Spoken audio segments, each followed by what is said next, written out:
Assalamualaikum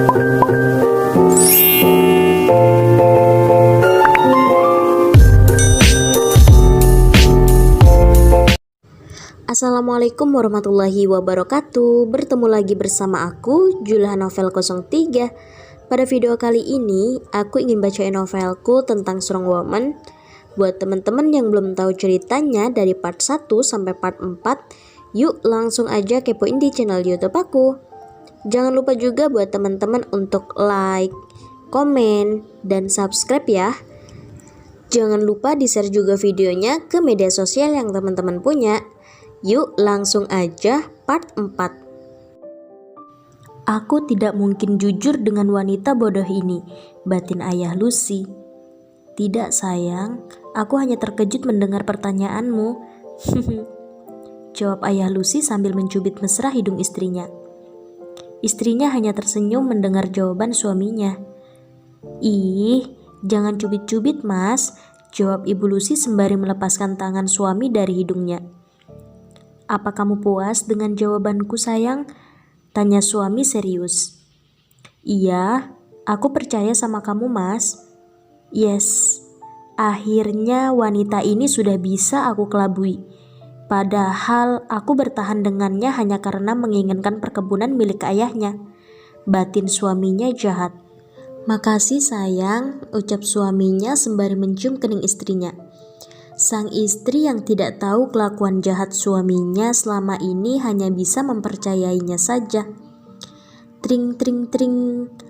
Tiba-tiba ponsel ayah Lucy berdering. Pak Hasto, nama yang muncul di layar ponsel suaminya. Halo Pak, bagaimana perkebunan hari ini? Tanya ayah Lucy tidak sabar mendengar informasi dari Pak Hasto. Halo Tuan, maaf Tuan, di perkebunan sedang tidak baik-baik saja Tuan. Banyak ulat yang mengakibatkan daun menjadi berlubang. Dan para karyawan ternyata sudah 1 minggu cuti Tuan. Karena ulatnya terlalu banyak. Hanya ada Pak Ridwan dan Bu Marni saja di kebun untuk tetap melihat perkembangan kebun teh Tuan. Baru seminggu ulat-ulat itu sudah bertingkah. Ucap suaminya kesal. Baiklah Pak, saya akan segera ke sana, ucap suaminya sembari menutup telepon. Kenapa Mas? Sepertinya terjadi sesuatu di perkebunan, timpal Ibu Lucy. Aku harus ke kebun sekarang sayang, ada masalah yang harus aku selesaikan, jawab ayah Lucy sembari mengambil kunci mobil dengan tergesa-gesa. Nanti setelah pulang akan aku jelaskan sayang, aku pergi dulu, pamit suaminya. Hati-hati mas. Tumben sekali perkebunan ada masalah. Mungkin ini adalah karma. Karena mas sudah 1 minggu bercumbu dengan wanita lain tanpa mengurus perkebunan warisan dari papi. Ya sudahlah. Kalau diingat-ingat aku malah sakit hati lagi nanti, gumam Ibu Lucy. Oh iya, sudah jam berapa ini? Gumam Ibu Lucy yang langsung melihat jam dinding di kamarnya. Tidak terasa sudah jam 13.00 WIB. Selama itukah aku menghabiskan waktu bersama suamiku pagi ini? Gumam Ibu Lucy sembari tersenyum sendirian. Oh iya, aku harus masak untuk makan malam nanti. Tapi aku harus telepon Pak Hasto dulu untuk menjemput Lucy di sekolah. Tut, suara telepon berdering. Pak Hasto yang sedang memikirkan cara membasmi ulat-ulat bahenol itu pun terkejut karena ponsel yang ada di sakunya bergetar. Nyonya nelpon. Pasti aku disuruh menjemput nyonya kecil, batin Pak Hasto yang sudah tahu jam penjemputan Lucy.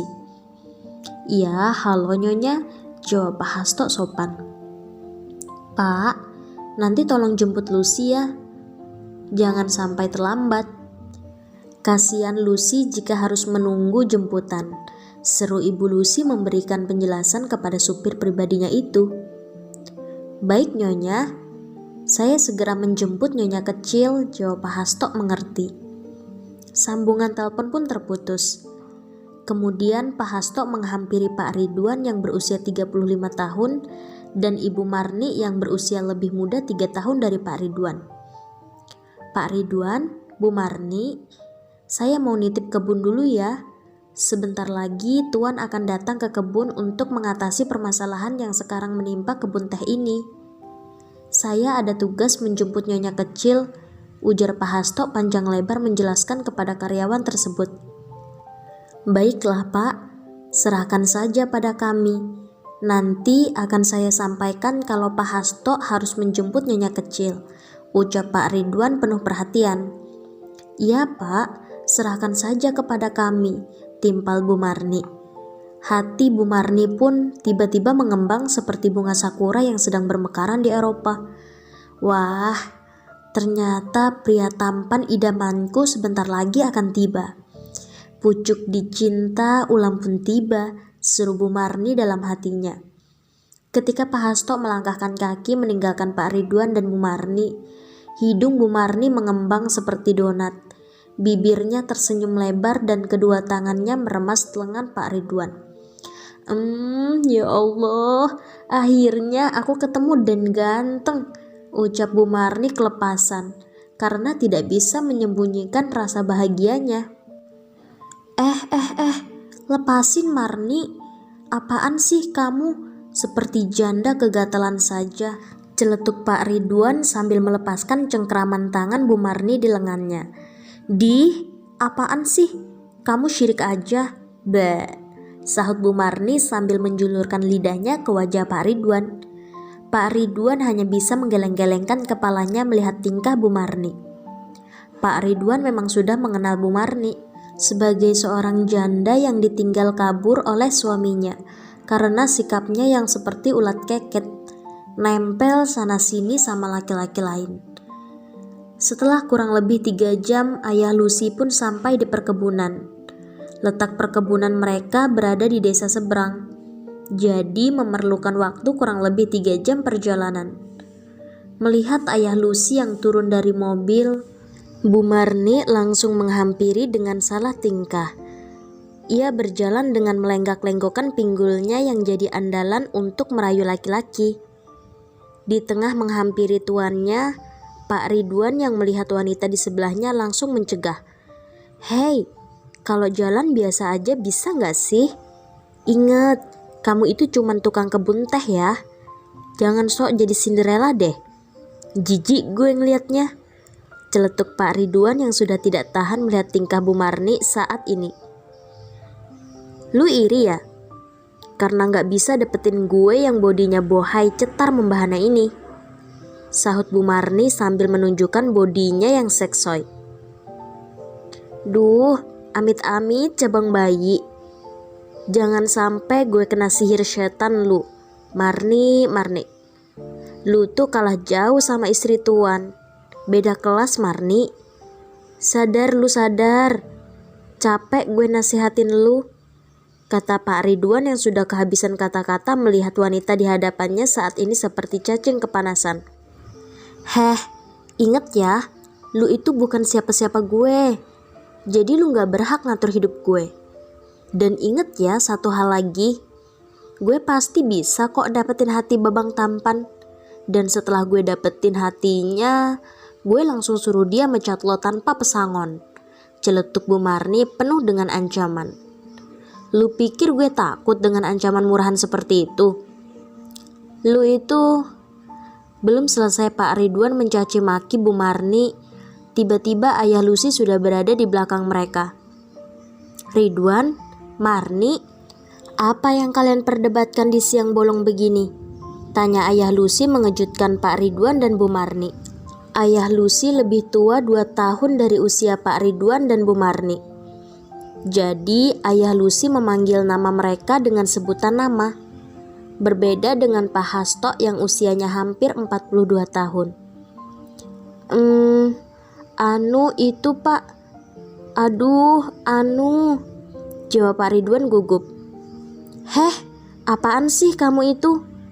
Ditanya bener-bener kok jawabannya anu itu. Anunya siapa Ridwan? Jawab ayah Lucy sambil memandang Pak Ridwan. Maaf tuan, saya gugup karena terkejut. Jawab Pak Ridwan sambil menggaruk-garuk kepalanya yang tidak gatal. Oh, aku kira kalian sedang memperebutkan saya, jawab Ayah Lucy iseng. Dek, aduh, kira-kira Tuan tadi denger gak ya perdebatan aku sama ulet keket ini? Sialan, gumam Pak Ridwan. Bu Marni hanya tersipu malu di saat Ayah Lucy menghampiri mereka. Dasar ulet keket, bisa-bisanya dia senyum-senyum seperti orang kesurupan syaiton. Hi, batin Pak Ridwan sambil memperagakan seseorang yang menggidik. Oh iya, kemana Pak Hasto? Bukankah dia tadi yang memberikan informasi kepada saya? Tanya Ayah Lucy. Bersambung.